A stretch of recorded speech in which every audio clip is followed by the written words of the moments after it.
ফুটিয়ে নিয়ে তার মধ্যে যে রিং অনিয়নগুলো ডুবিয়ে ডুবিয়ে ভেজে নিচ্ছি।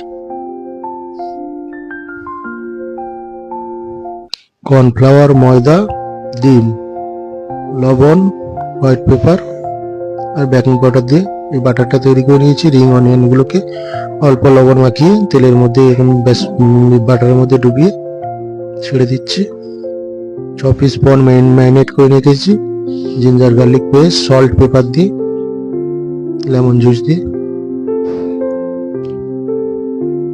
প্রনগুলো ডুবিয়ে এরকম ছেড়ে দেবো। কত সুন্দর করে ফুলছে, ক্রিস্পি করে সুন্দর করে গোল্ডেন কালার রেখে ভেজে নেব।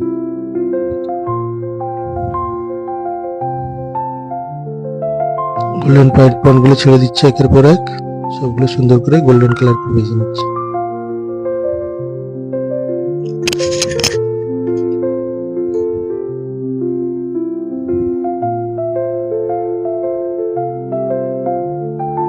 সবগুলো প্রনকে একের পর এক ছেড়ে দেবো তেলের মধ্যে, গোল্ডেন কালার করে ভেজে নিচ্ছি।